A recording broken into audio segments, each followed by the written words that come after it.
It had been ringing for 11 years.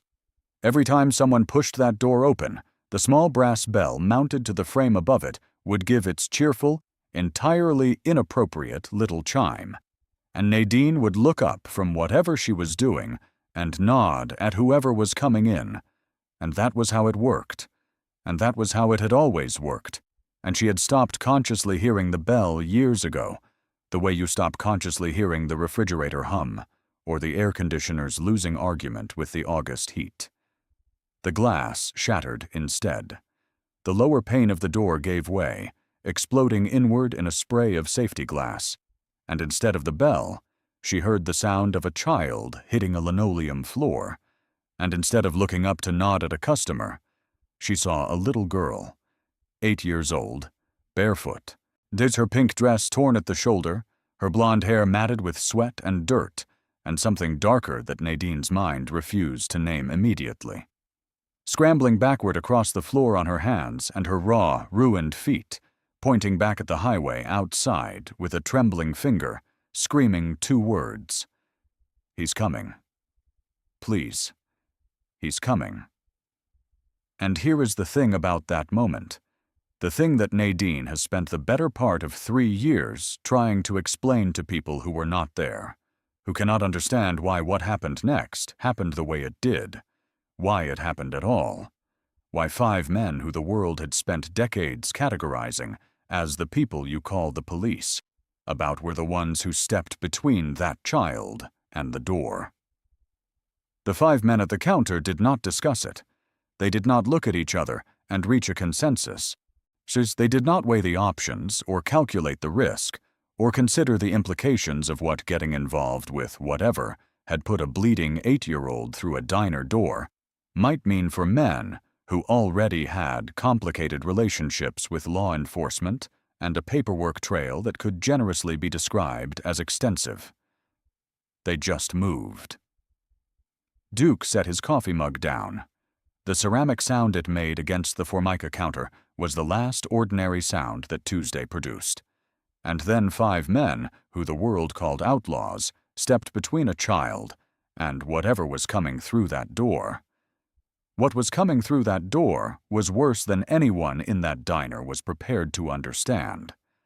This is that story, the real version, the one that never made it into any official report in any form that resembles the truth, the one that 3 women, a waitress, a mother, and a little girl with a silver bell in her pocket, have been carrying for years in the particular way you carry something you cannot put down and cannot fully explain. The one that starts not with the girl coming through the door, but with the man who put her in the dark in the first place.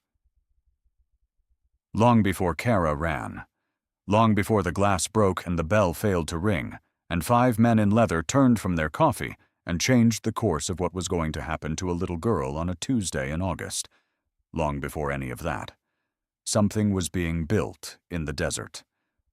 Not the diner.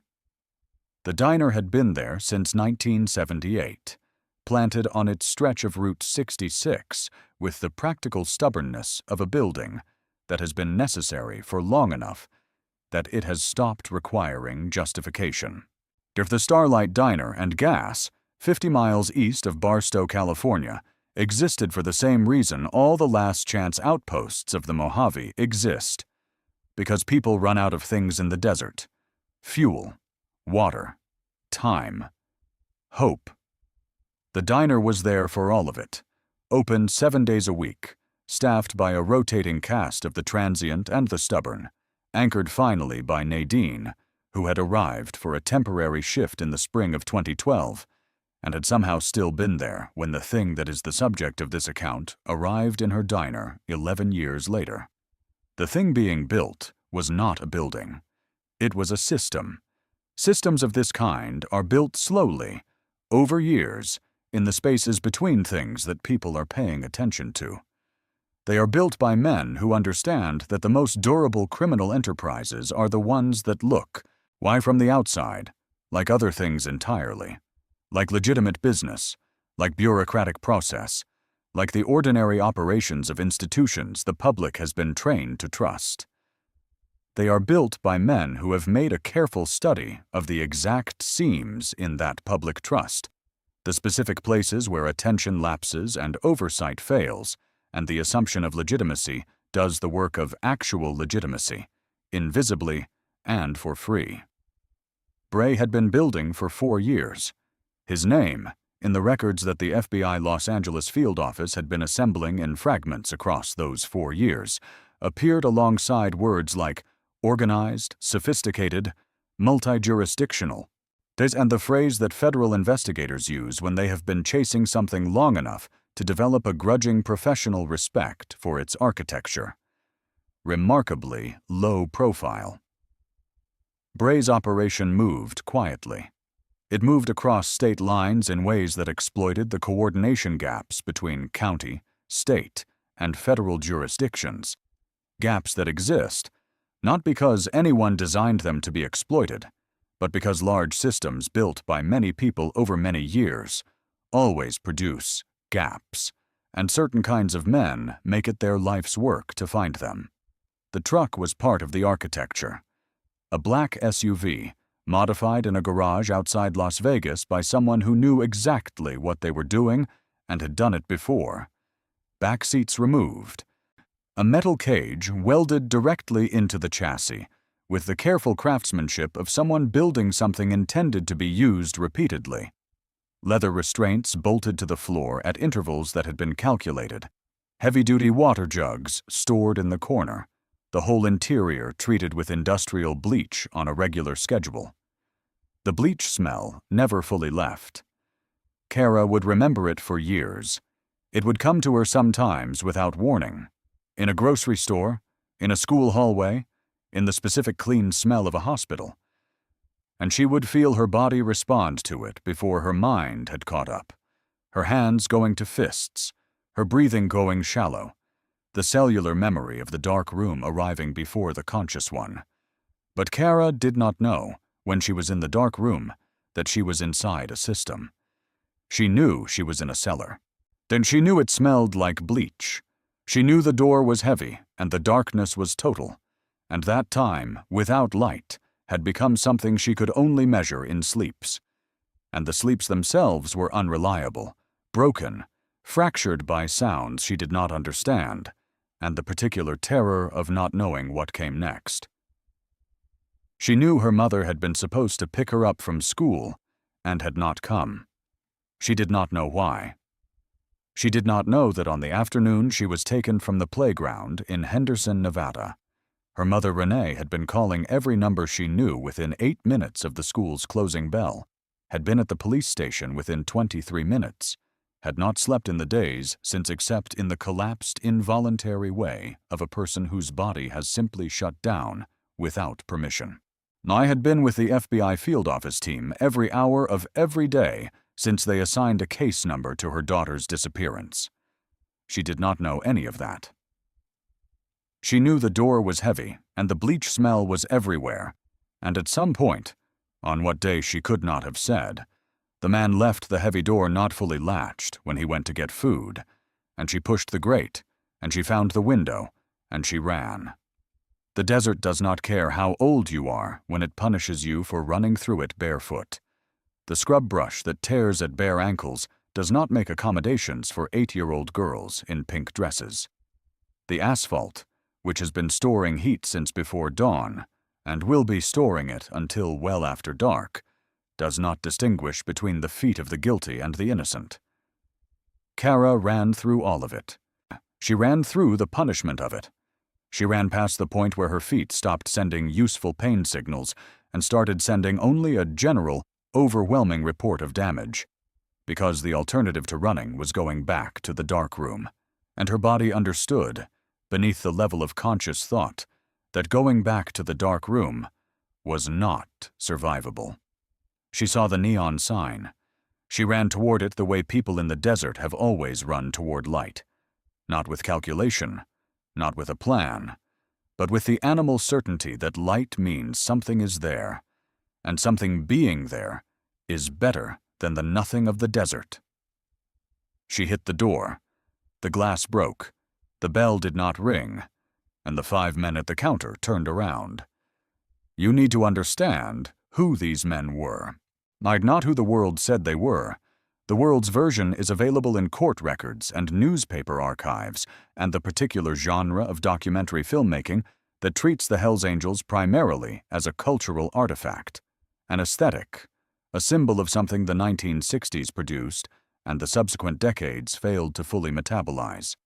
That version exists and is not entirely wrong, and is not nearly complete enough to explain what happened at the Starlight Diner on that Tuesday in August. You need to understand who these specific 5 men were, in the specific way that matters to this account, which is, what kind of attention did they pay to the world around them, and what did they do with what they saw? Duke had been the chapter president for 11 years, and a fully patched member for 29 before that. Worse, he was 61 years old on the day in question, 6 feet and 4 inches tall, with the physical presence that accumulates in some men, not through vanity or cultivation, but through 4 decades of living in environments where the ability to project absolute certainty is a functional survival skill. His forearms were covered in the dense, layered history of a life that had not been lived carefully or comfortably, and his eyes, the flint gray of them, the specific quality of attention they contained, were the eyes of a man who had spent 40 years reading other men, and had gotten very good at the distinction between what someone is showing you and what they actually are. This distinction would matter enormously in approximately 45 minutes.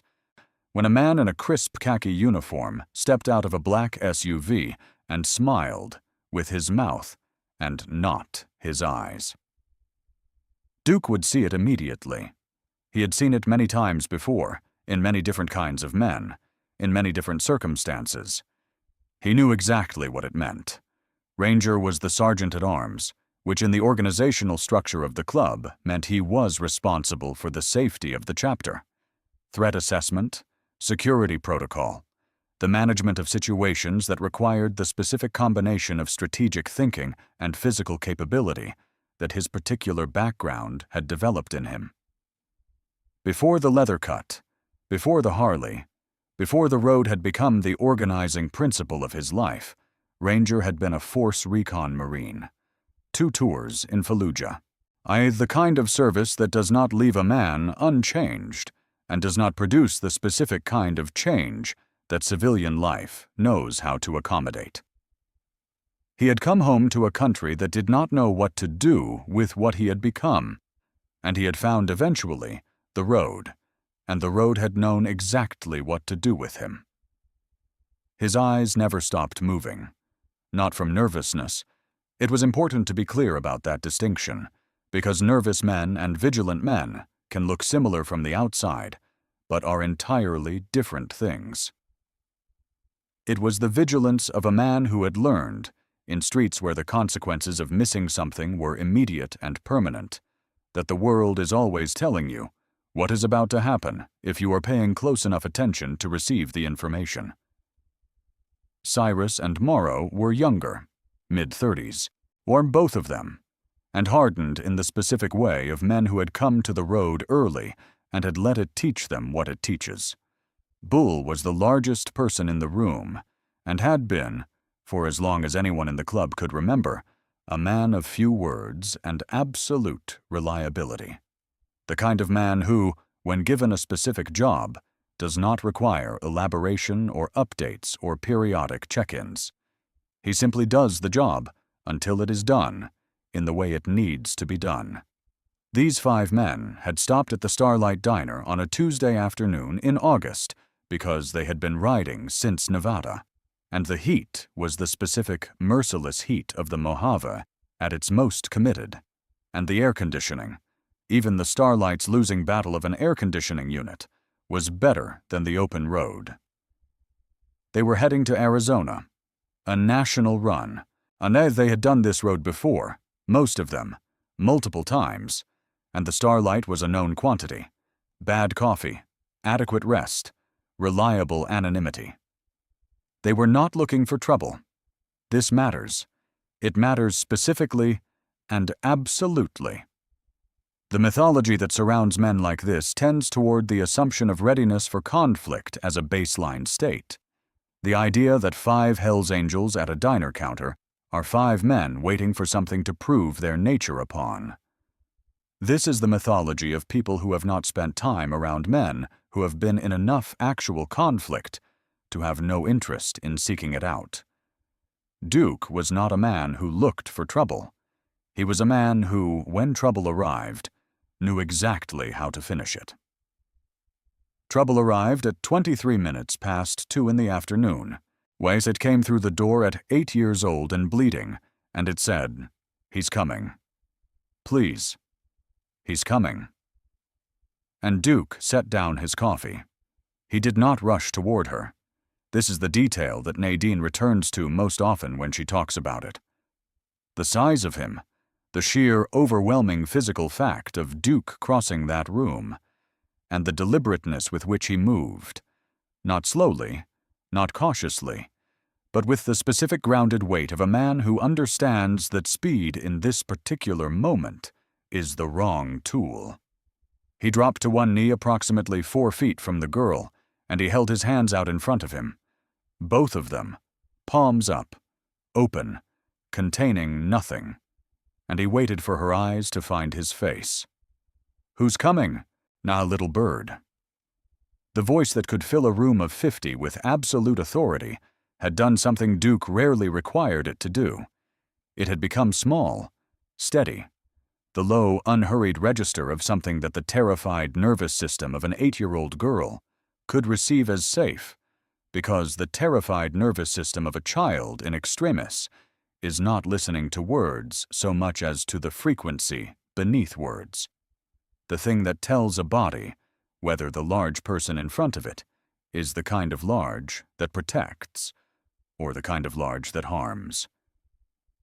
Kara's nervous system received the signal correctly. She told him about the dark room, the bleach smell, the number of sleeps she could not count, the heavy door left unlocked, and the grate she pushed, and the window she climbed through, and the running, barefoot, through the spiky bushes, across the desert floor that had done what the desert floor does to bare human feet. She told him her mother was supposed to pick her up from school, and she said, "She doesn't know where I am." The 5 men exchanged a look across the diner. No words. The look was sufficient, because some things are too large for the words available, and what fills the space instead is the shared understanding of people who have, over years and miles of shared experience, developed a common language that does not require language. Duke gave a single, sharp nod, not to Kara, over his shoulder, to his brothers, and the diner reorganized itself in the space of 30 seconds. Ranger was at the front door before the nod had finished, slamming the deadbolt home, pulling the dusty blinds down to leave only narrow slits of visibility. Morrow and Cyrus went to the back, delivery entrance, restroom windows, kitchen door, moving through the layout of a building they had been in for less than 30 minutes, with the instinctive efficiency of men trained to read spaces for vulnerability. Bull walked to the center of the room and crossed his arms and planted his feet, and became, in the most uncomplicated possible sense, a wall. Nadine had the first aid kit and the blanket before Duke finished saying her name. Behind the counter, she cleaned Kara's feet with antiseptic wipes, the bottoms of them a ruin of blisters and torn skin and embedded desert gravel, while Duke crouched nearby and kept his voice at that same low, steady frequency. "Aren't I asking questions in the way of someone who needs information urgently and understands that urgency itself is counterproductive in this specific situation? Where did you come from? How long were you there? Did he bring you in the truck? Was there anyone else?" Kara answered what she could. The truck, the dark, the bleach, the heaviness of the cage door, the man who left it unlocked. Duke listened to everything she said.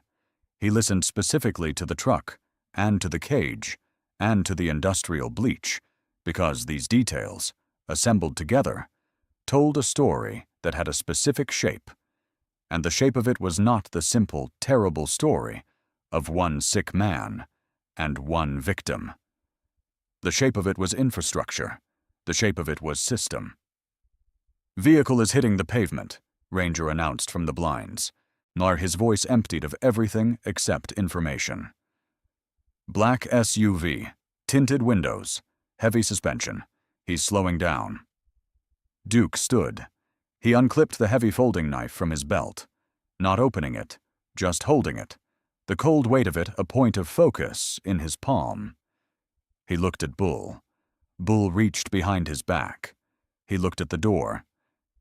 "Let's see who the devil is," Duke said. He pushed the shattered door open and stepped out into the blazing afternoon, Ranger at his shoulder, and looked down the concrete steps at the man who stepped out of the black SUV. The man did not look like the devil. He looked like the opposite of the devil. He looked like every visual cue the human mind has been trained to associate with legitimacy and authority and the safety of official institutions. He looked, in every surface particular, like the law. Your Part 4. The Perfect Lie. What 40 years of reading men looks like when it matters most. The gold star caught the August sun and threw it back.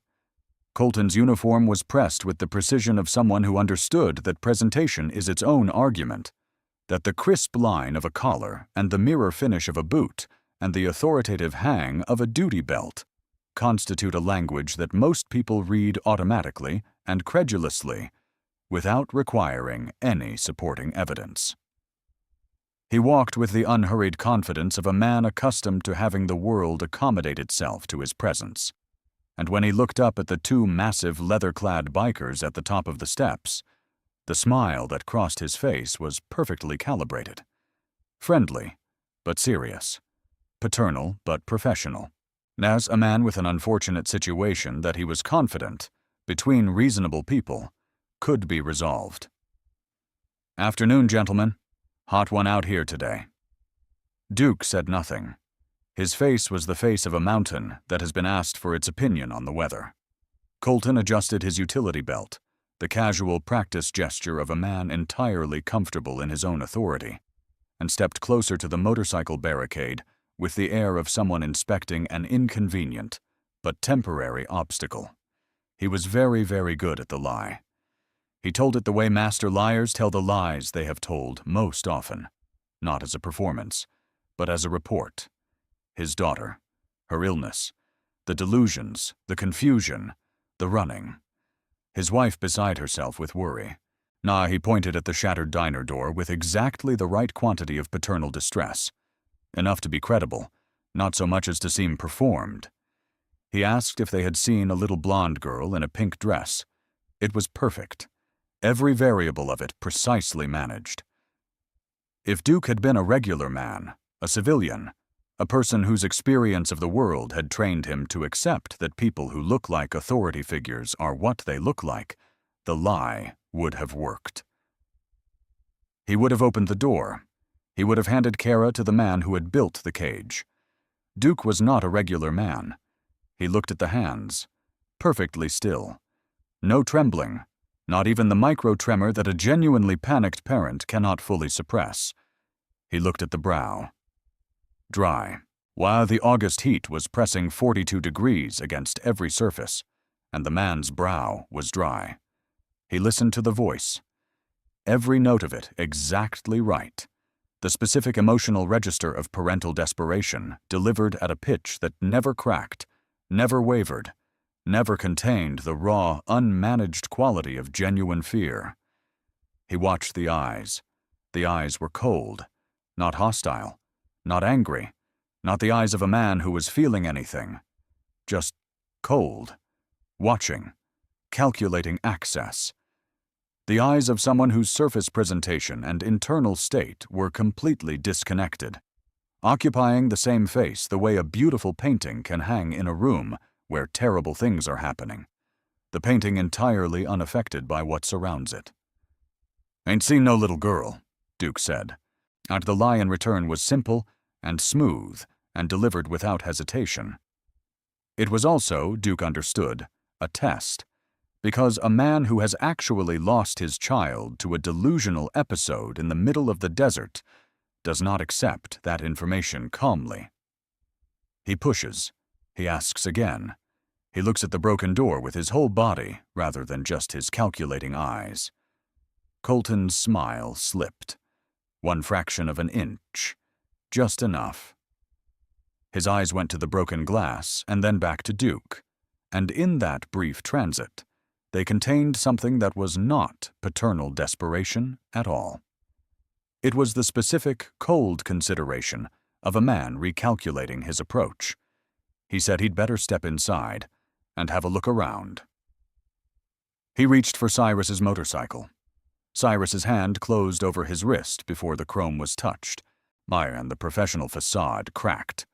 1 full second, visible and unmistakable, before Colton ripped his arm back and his hand found the grip of his sidearm. The script changed. The friendly voice fell away. The threats emerged. Interfering with a police investigation, harboring a runaway, county cell. Every single one of you outlaws. Duke descended the steps. 1 step, 2. He stopped close enough to Colton to smell the mint gum, close enough that the size differential was a physical argument. He told Colton, with the quiet certainty of a man who has no doubt about the outcome of what he is describing, exactly how this was going to go. And then Morrow's voice came from the side. Morrow had been quiet through the entire exchange, whilst he had been listening to the scanner, the small black radio unit that was standard equipment for the club on cross-country runs, useful for monitoring police frequencies, understanding what was moving on the roads ahead. He had been listening to it since they stopped, the way Ranger had trained all of them to maintain awareness of the communications environment around them, the way a navigator on a long voyage maintains awareness of the weather, not because disaster is expected, but because the cost of being unprepared for it is unacceptable. He had heard something, the previous afternoon, riding through Nevada. An Amber Alert. Henderson, Nevada. Little girl, taken from a playground. Blonde, approximately 8 years old, pink dress. Description of the prime suspect. A man impersonating a law enforcement officer. Driving a black SUV. Then Morrow held up the scanner. He said the words in the particular order in which they mattered most, watching Colton's face for the moment when the professional mask finally, completely, and irreversibly broke. The moment came. It was not dramatic. It was small and total. The specific collapse of a face that has been held in a careful shape for years, finally unable to sustain the engineering required when the person doing the engineering understands that the audience can see through the structure. Colton's face went through several things in rapid succession: the calculation, the reassessment, the rage. "She's mine," he said, and the word mine in his mouth, in the context of an 8-year-old girl and a mobile cage with leather restraints bolted to the floor, was one of the most precisely terrible things anyone present would ever hear. He pulled the gun. He never pulled the hammer back. Cyrus's boot found Colton's knee. The sound it produced was not a sound that any of the 5 men required to think about further. They had all, in their respective histories, heard sounds like that. The wet, catastrophic announcement of a joint departing from its designed configuration. And they had all developed the specific ability of experienced men in violent situations, which is to hear that sound without it interrupting the continuity of their own actions. Ranger was inside Colton's guard before the shriek had finished leaving his throat, his left hand clamping over the cylinder of the revolver, jamming the mechanism, physics, and tactical training, doing the same work simultaneously, while his right hand delivered the kind of strike to the throat that is not improvised. That strike came from 2 tours in Fallujah. It came from the specific muscle memory of a man who had learned, in places where mistakes of this kind were permanent, exactly how much force and exactly what angle produced a specific result. Colton's grip released. Duke was there before the gun cleared the last inch of its fall, grabbing the front of the pristine khaki uniform and slamming the man backward onto the hood of his own SUV, with enough force to leave a visible dent in the metal. Zip ties. 10 seconds. Face down. Wrists bound behind the back, ankles lashed to the waist. The figure in the khaki uniform, which had looked like authority and safety, and the official face of the law, looked now like a problem that had been organized into a manageable shape. Duke kicked the revolver across the asphalt. Unlicensed .357 Magnum was the kind of weapon that a real deputy does not carry, and a man impersonating one carries when he intends to use it rather than display it. He looked at Morrow. Tear that truck apart. The rear doors of the SUV opened, and the smell that rolled out was the smell Kara had described. Bleach and old sweat, and the metallic undertone of something that does not belong in a vehicle. The back seats were gone. In their place, the cage, welded directly into the chassis, the stained mattress, the empty water jugs, the leather restraints at calculated intervals, bolted to the floor with the care of someone building something they expected to use repeatedly. Morrow stood at the open doors and said nothing for several seconds. He had been in dangerous situations. He had been present for things that most people spend their entire lives successfully avoiding. He had accumulated, over the years since he was 22 and first put on the patch, a considerable amount of evidence regarding the range of human behavior and its darker registers. What was in the back of that SUV was different from all of it. It was not the violence of impulse or rage, or the particular desperate stupidity of people making terrible decisions under pressure. It was something colder and more deliberate, the organized infrastructure of a man who had turned the trafficking of children into a business with capital investment and operational systems and recurring revenue, and the specific, methodical efficiency of someone who had been doing it for long enough to have refined the process. Duke, Morrow said, his voice carrying the specific weight of a man who needs another person to see what he is seeing before he can fully believe it himself. You need to see this. Duke looked into the back of the truck. He looked for a long time. Check the front, he said. The center console and glove compartment produced a stack of prepaid burner phones, a bundle of $100 bills, and a heavy encrypted two-way radio. As Ranger held the radio up, the green light on its top flickered on. Static. And then a voice. Unit 2, this is dispatch. You got eyes on the stray yet? Buyer in Vegas is getting restless. The 5 men looked at each other, and the situation, which had already been one thing, became something else. Colton was not a lone predator. Colton was a unit in an organization. As an organization with dispatch protocols and buyers and GPS tracking on its vehicles and enough operational infrastructure to be monitoring its operatives' status in near real time from a location close enough to have delivered that message before the radio had been sitting idle for 10 minutes. Duke took the radio from Ranger's hand. He pressed the push to talk. Unit 2 is indisposed, he said, and the stray is under new management. Do yourselves a favor and write this one off as a loss. The silence that followed was 12 seconds. Duke counted them. Then the voice came back. The professional dispatch tone was gone, replaced by something that had been sitting behind it the whole time, patient and cold, and was now visible. We have your GPS coordinates from the truck. We are 10 minutes out. No, you better pray you have a small army with you. Duke released the button. He clipped the radio to his vest. He pulled out his phone and dialed a number that very few people in the world had. And when the line clicked and a gruff voice answered, he said, Ramsey. I'm at the Starlight Diner, Route 66 outside Barstow. Code red. Heavy resistance inbound. Ramsey said, how heavy? Duke said, organized trafficking cartel. Armed. 10 minutes out. We have a little girl. We need the thunder. Ramsey said, we're 20 miles back. 30 brothers. Keep them busy. We're bringing the storm. Inside the diner, Bull had already retrieved the emergency arsenals from the saddlebags.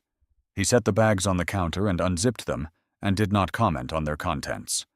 Kara flinched when she saw what came out of them, and Bull looked at her, and he reached into the pocket of his vest.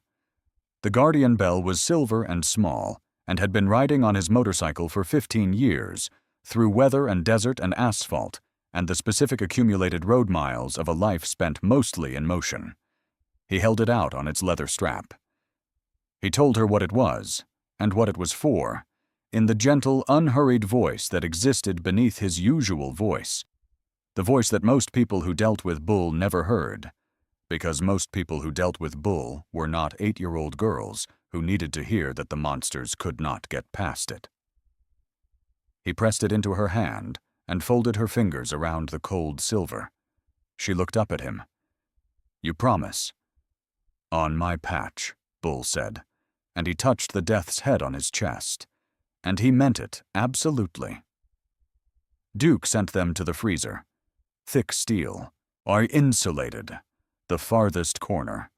He told Nadine what was coming in the flat, factual way of a man who does not soften difficult information, because softening it serves no one. "Company's coming," he said, "and they aren't here for the pie." The freezer door closed. The 5 men took their positions, and the diesel whine of 3 vehicles pushing hard down the old access road arrived like a promise of violence. They came without patience. 3 vehicles, a silver Dodge Ram flanked by 2 matte black Ford Raptors, tearing down the access road with the committed velocity of people who are not accustomed to encountering meaningful resistance and have therefore not planned for it.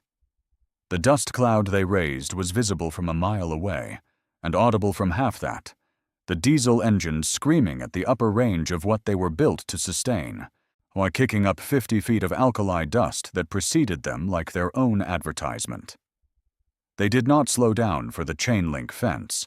The heavy suspensions absorbed the impact of it, the rusted metal giving way to the vehicle's weight with the sound of something that was never built to resist, and is not resisting. The 3 trucks skidded to a halt in a semicircle 40 yards from the diner's shattered entrance, the dust cloud washing over the building, briefly swallowing the afternoon sun, filling the interior through every crack and bullet hole, of which there would shortly be many more, with a gritty, fine particulate twilight. 10 seconds of engine idling silence. Then the doors opened. 12 of them. Tactical vests. Covered faces, military precision in the way they fanned out, using the heavy steel doors as cover, establishing overlapping fields of fire across the diner's frontage with the practiced efficiency of people who had done this before, in different parking lots, on different assignments, against different targets, always with the same operational confidence of a force that significantly outnumbers what it is facing. From the passenger side of the lead Raptor, Bray. He wore no mask. Bray did not wear masks because Bray did not expect to encounter anyone who would survive the encounter in a position to describe him. His face was the architectural record of something that had happened to it years ago. Chemical burns. The skin pulled tight and wrong in the specific way that healed burn tissue pulls, his features made asymmetric by the repair. His gait loose and unhurried beneath the bright desert sun. He had a cigarette. He had a megaphone. He had 40 years of confidence that the world would accommodate itself to whatever he required of it. "Listen up, bikers." The megaphone voice crackled and echoed off the flat metal siding of the diner, bouncing into the desert, coming back diminished. "I respect a man who stands his ground, but you boys are out of your depth. Send the girl out, kick Colton out behind her, and we get back on the highway. You get to live." A pause.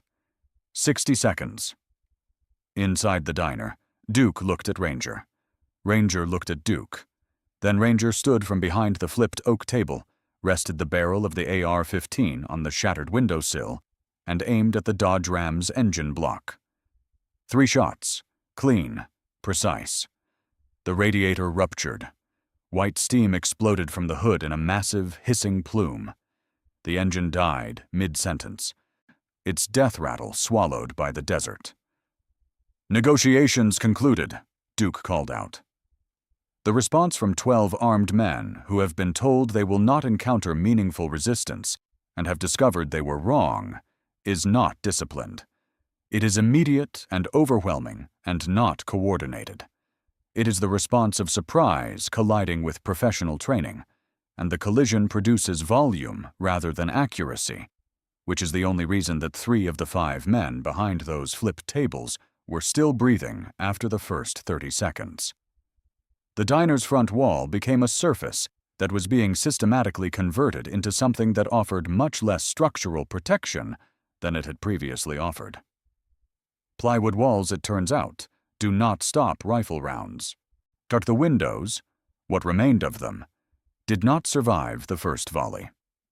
The snack aisles, the coffee pots, the cheap vinyl booth backs, the institutional walls of a building that had never been designed for anything more hostile than a slow Tuesday. All of it gave way in sequence, reduced to debris and splinters and the specific choking cloud of cordite and pulverized drywall. The 5 men returned fire the way they did everything, with calculation and without panic. Cyrus put a blast of buckshot through the windshield of the right flanking Raptor. Morrow caught a cartel operative in the shoulder with a single .45 round. One shot, deliberate, the operative down and screaming. Ranger continued his surgical work on engine blocks and tires, turning the driveway into the junkyard Duke had promised, one methodically reducing the cartel's vehicular mobility. But the arithmetic was deteriorating. The diner was being eaten by the incoming fire, the structural integrity of their cover diminishing with each passing minute, the ammunition count dropping toward the point at which calculation and precision no longer compensate for the weight of superior numbers bearing down. "Duke, I'm down to 1 mag," Ranger bellowed over the roar. "Make them count!"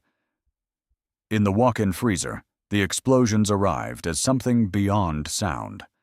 A physical experience, each impact transmitted through the steel walls and the frozen concrete, and the bodies of a woman and a little girl pressed together in the darkest corner, behind boxes of frozen French fries, in a cold that was nothing compared to what waited outside.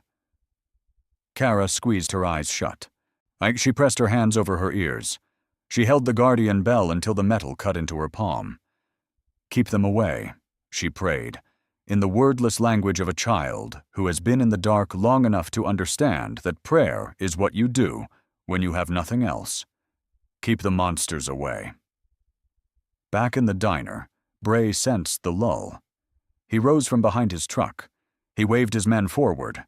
6 of them broke cover, sprinting across the 40 yards of open gravel, and Duke drew the hunting knife that had been at his belt since he was 32 years old, and prepared to do the only thing still available to him. He was not going to let them take the girl. He had made that decision several minutes ago, and it required no reaffirmation. It was simply the situation. And then the ground moved. Not an earthquake, not a truck. Now something deeper and more specific. A frequency, a sub-bass vibration that arrived in the soles of the feet and the cage of the ribs before it became sound. The way a storm announces itself in the pressure of the air before the first drop of rain makes it explicit. Duke recognized the frequency. 30 Harley-Davidson motorcycles, running at speed, unsilenced, carrying 30 men who had been 20 miles back when the phone rang and had covered those 20 miles in the time it took the cartel to nearly destroy a diner. Bray looked down Route 66. What came over the horizon came the way certain things come, not from one direction, but from the width of the world itself, filling the visible field from edge to edge, 30 machines in perfect V formation, chrome catching the afternoon sun and throwing it in all directions, like the exhaust pipes speaking in the unified, thunderous voice of an army that has no doubt about what it is doing or why. Leading it, Ramsey. Silver-haired, both hands apparently relaxed on the bars, the sawed-off resting across the handlebars with the ease of something that has been there long enough to feel like part of the machine. The 6 cartel operatives who had been sprinting toward the diner's entrance stopped running. They stopped the way people stop when the thing that appears in front of them exceeds the processing capacity of the available category of response. Not a decision. An involuntary arrest of all motion, followed by the slow, specific understanding that the situation has changed in ways that are not recoverable. Fall back. Bray's composure. 4 years of professional arrogance. The 4 years of operating in the assumption that power belongs to the organized, and the armed, and the willing to use both, came apart in 2 words. Get in the trucks. Move. The trucks were surrounded before the sentence finished. 30 machines in constant motion, encircling the remaining cartel vehicles with the fluid, synchronized efficiency of a force that has trained for exactly this. Not this specific situation, but this specific kind of situation, where speed and numbers and the willingness to commit fully and immediately to an encircling movement produces a result that a larger but slower and more surprised force cannot counter. Ramsey stopped 10 feet from Bray. He let the heavy bike lean against his thigh. He leveled the sawed-off. "Drop the iron," he said, "or I'll cut you in half where you stand." Bray's rifle hit the gravel. Inside the ruined diner, Duke let out the breath he had been holding since the 6 men broke from cover, and the sound it made as it left his body was the sound of a man returning to himself from somewhere very far and very cold. He holstered the pistol. He went to the freezer. The county sheriff's cruisers came in 3 minutes. This was the detail that Duke filed away in the specific register of his mind, where things that don't add up are stored until they do. 4 vehicles, light bars running, moving fast down Route 66 with the urgency of law enforcement that knows precisely where it is going and why.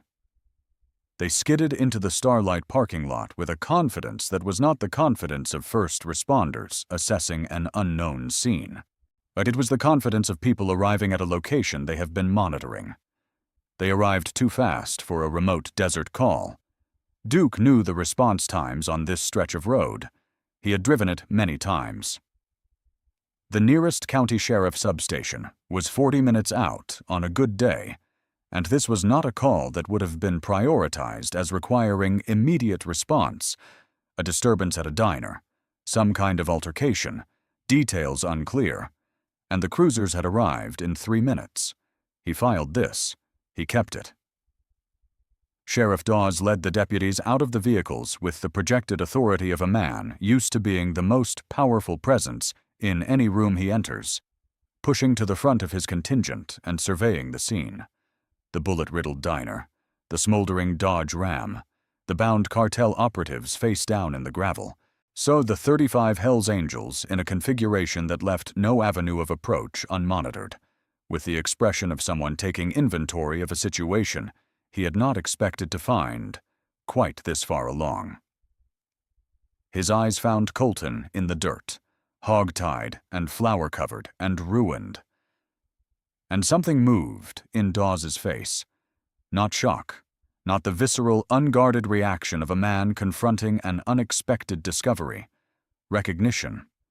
Controlled and immediately suppressed, but present for the fraction of a second before the professional mask reasserted itself. And beneath the recognition, the specific calculation of a man determining how to proceed. He called Colton Deputy Colton. He called the 5 Hells Angels animals. Duke noticed both things.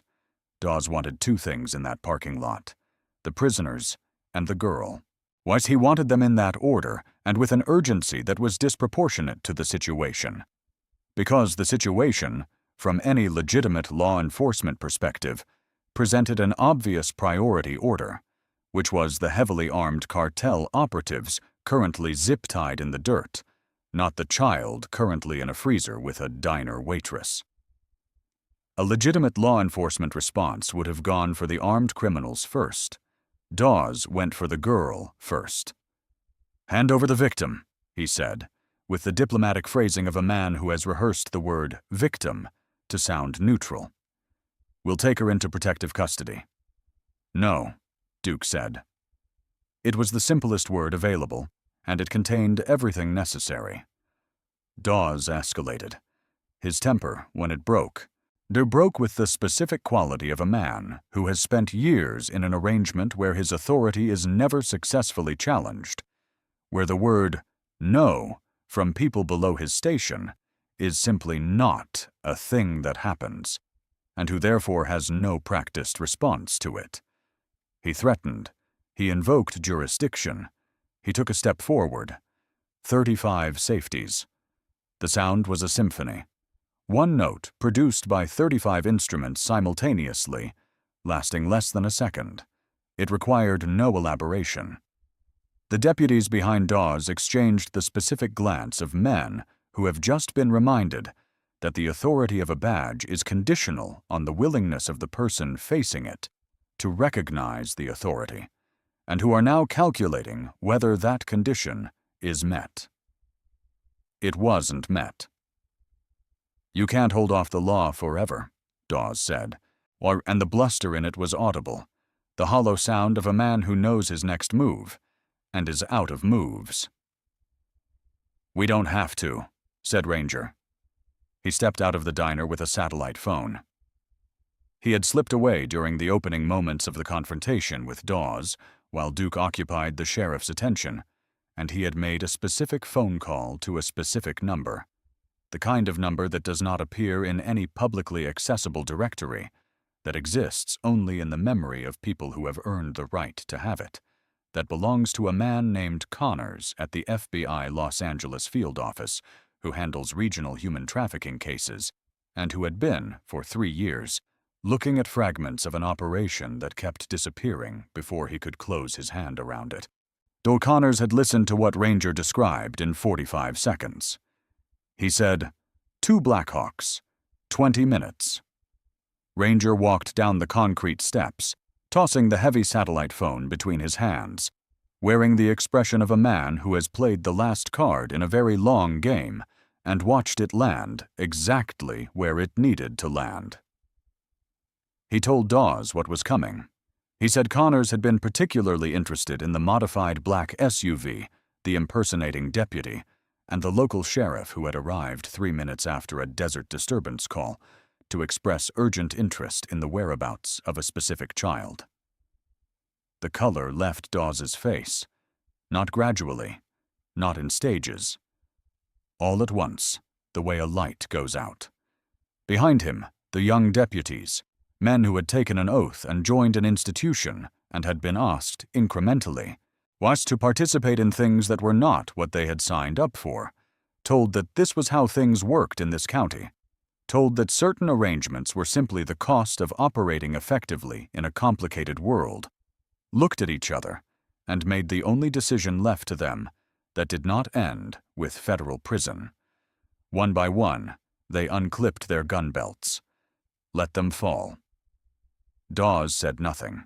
He was doing something internal, and it required all of his available resources. Duke turned his back on him. He walked up the concrete steps and through the ruined diner and to the back kitchen. Bull was at the freezer. The walk-in freezer had contained, for 11 years, was nothing more significant than Nadine's stock of perishables and the clean-moving blanket she kept for emergencies and occasional overnight guests who had exhausted the last of their options on Route 66. It was a room designed for preservation, for the holding of things in stasis, undamaged, safe from the heat and the decay that the Mojave inflicts on everything not protected from it. On this Tuesday in August, it had held 2 people, a woman in her late 50s and a little girl with a silver bell. Through 45 minutes of sounds that the insulation of the steel walls had done its best to muffle, but could not eliminate. The explosions arrived as concussive thuds, each one transmitting through the steel and the concrete and their bodies without fully announcing what it was. The shooting sounded like the world ending in installments. The roar of the 30 motorcycles arriving had come through the walls as a frequency more than a sound. The sub-bass announcement of something enormous changing direction toward them. Origin unclear, meaning unknown. Kara had held the guardian bell for the entire duration.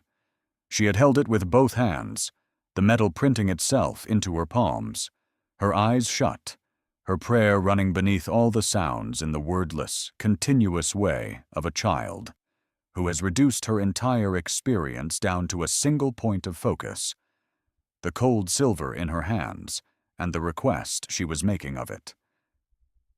Keep them away. Keep the monsters away. The silence that followed the last of the shooting was its own category of experience. A silence that is not comfortable but charged, that contains within it the question of what the silence means, and because silence, in the context of 45 minutes of gunfire, can mean that the shooting has stopped for good, or that it has simply paused, and Kara did not have the information required to distinguish between these possibilities. And so she sat in the dark and the cold, and she waited, and she held the bell, and she prayed. "It's over, brother." Duke's voice, on the other side of the steel. She recognized it, the frequency of it, the particular register of something that a terrified nervous system can receive as safe. The latch pulled. The door swung open. Cold air. Duke in the doorway, and behind him the smell of cordite and dust, and something that had been burned, and the light of the wrecked diner beyond him, and Bull kneeling in the doorway to block her view of the full extent of what the afternoon had produced. Near Bull looked at her clenched fists. "Did you keep it safe?" She opened her hands. The silver guardian bell, held so tightly for so long that the metal had left its shape in her palms, rested in her dirty small hands. She held it out to him. "I held it really tight," she said. "Just like you said. It kept the bad men away." Bull looked at the bell. He looked at the girl. He gently closed her fingers around it. "No, little bird. That bell belongs to you now. It heard your bravery today. You keep it on you. The road spirits and the monsters will know to steer clear." He said, "You've got an entire army of brothers watching over you now." She crossed the 3 feet between them and threw her arms around his neck and buried her face in the leather of his cut. And the tears that came were not the ragged, or involuntary terror tears of the last several days. They were the specific tears of a person who has been held in extremity for long enough that the first moment of genuine safety produces a release that the body cannot accomplish quietly or with any composure. They were the tears of someone who had made it. Bull wrapped his arms around her. He did not speak. He was a man of very few words in general, and in this specific moment, words would have been the wrong thing. He rested his chin on her head. The guardian bell, caught between them, rang softly with the motion of her crying. A small clear sound, almost inaudible in the enormous wreckage of the afternoon. Almost. Special Agent Connors had a particular expression that his colleagues in the Los Angeles field office had come to associate with the specific frustration of being close to something for a very long time, without being able to close your hand around it. It was the expression of a man who has been doing careful, thorough, methodical work in the direction of a target that keeps receding, not because the evidence is insufficient, but because the target has been built specifically to exploit the gaps in the systems designed to catch it. Bray's operation had been, for 3 years, the thing that Connors had most wanted to close and had been unable to, the ring that left fragments in 3 state jurisdictions without ever leaving enough in any single jurisdiction to constitute actionable federal grounds. The operation that used the seams of law enforcement coordination, the way water finds the lowest point in a structure, moving always through the space where the oversight wasn't.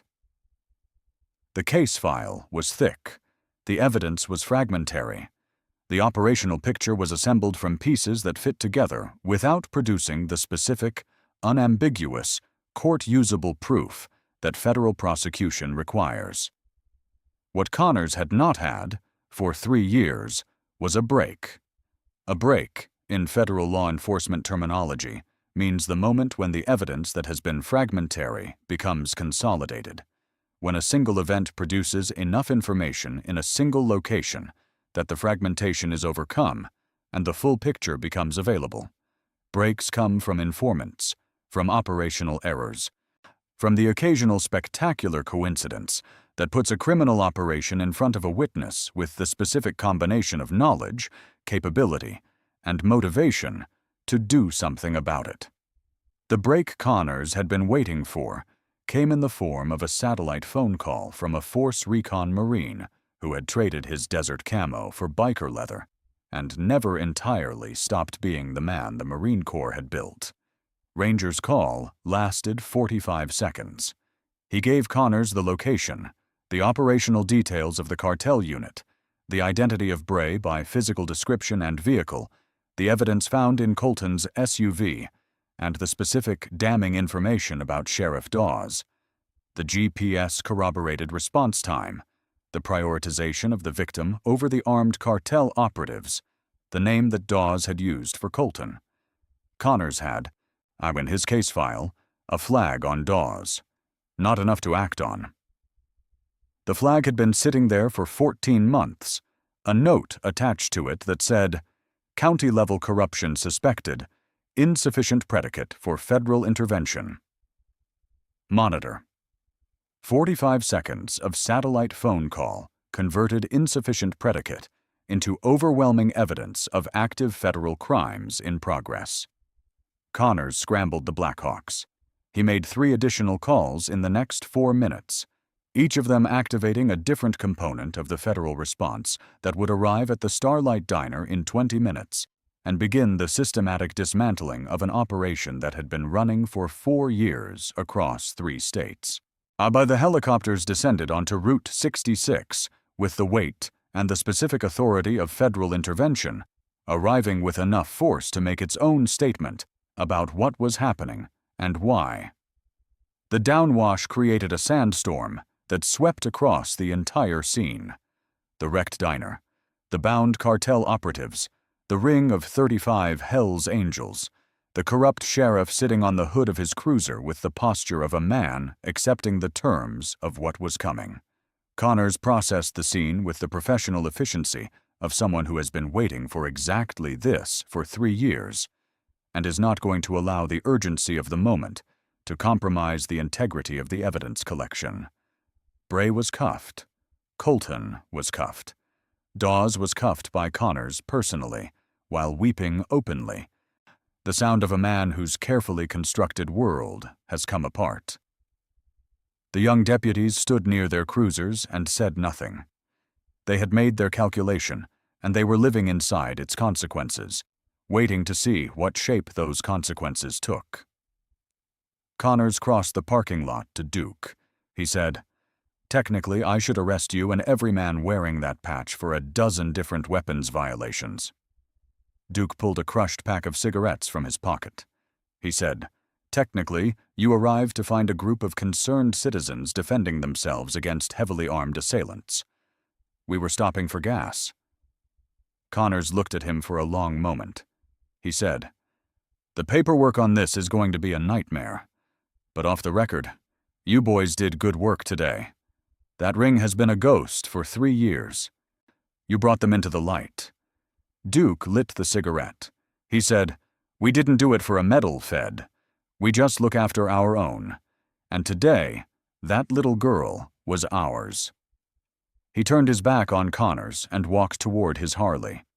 Before he reached it, the unmarked government SUV pulled in behind the helicopters. The doors opened before it stopped.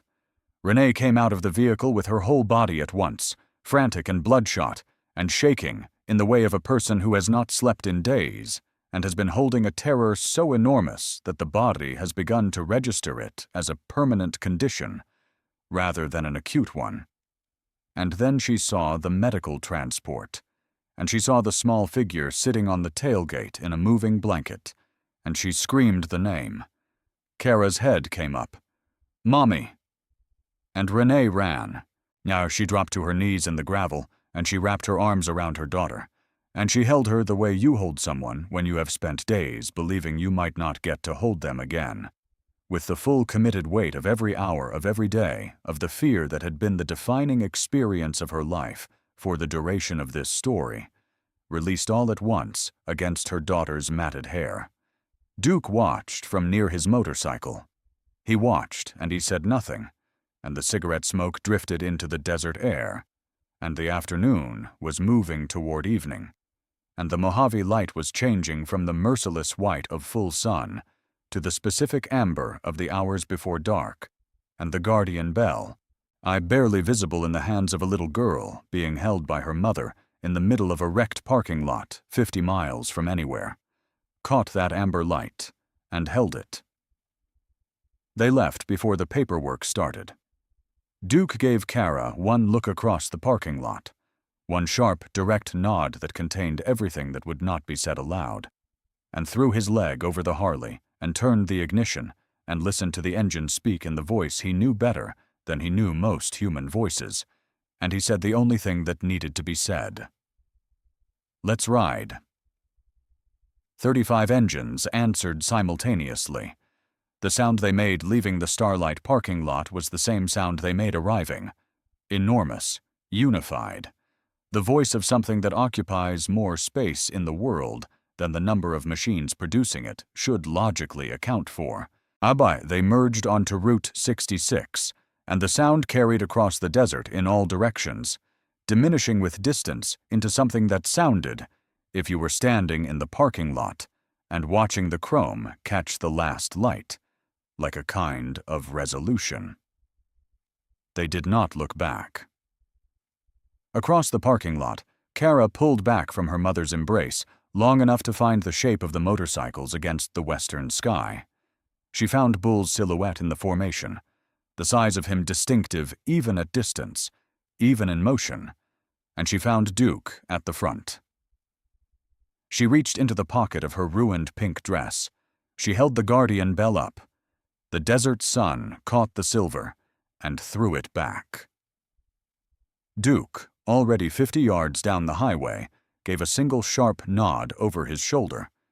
The formation disappeared around the bend in Route 66. The Starlight Diner stood in the aftermath of itself. Windows gone, walls perforated, linoleum cracked, coffee pots destroyed. The vinyl booth seats that had survived 11 years of Route 66 traffic reduced to upholstery confetti.